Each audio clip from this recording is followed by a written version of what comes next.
when she says that the genie is out of the bottle. Realize that if the skeletons will keep coming out till they have a decent burial.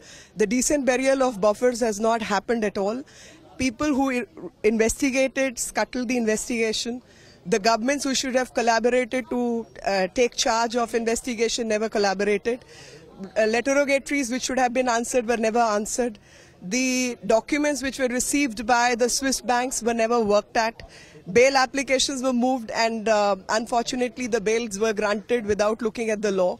And this whole process, and that's why I say that BOFORS has never been given a decent burial, and in the absence of decent burial, the genie will keep coming back. We want a decent burial, a proper investigation, a thorough investigation, so that once for all, the big ticket corruption which this country saw in the age of television channels needs to be buried decently, and people who accepted the bribes, that trail needs to be found, who were the real recipients of the bribe.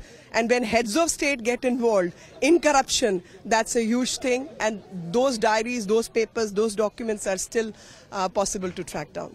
Meenakshi Lekhi.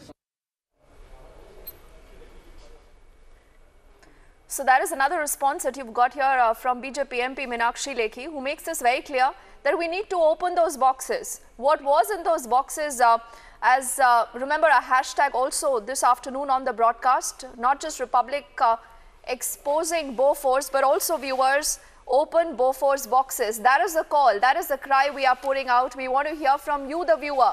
What would you want to say to a rattled Congress, to a rattled Rahul Gandhi, who says they have raised this issue for 30 years, let them raise this for another 30 years.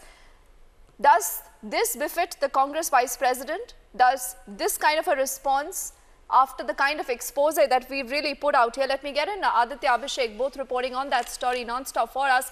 Abhishek, these boxes have been lying in the country, I believe, since 1997. But we haven't heard about these boxes. Where are these boxes? Why have the governments not spoken about it? Well, the answer to that mystery lies in the 10 years of UPA rule. When the investigation was going on, 1999, there was a charge sheet. 2004, there was an attempt to get the case going, 2003. And then, of course, the government changed, and then the whole cover-up. So the story actually is as much about the cover-up as about the kickbacks. And that is why all these developments make the Congress party perhaps so uncomfortable. But as Chitra said, Deepthi, that why carry this packet, this burden from generation to generation? Why not just be done with it, come out, let the investigation go on, let the truth come out, and let the ghosts be buried, as Meenakshi Lekhi said. So ultimately, it depends on whether the investigation is allowed and the CBI picks up the threads.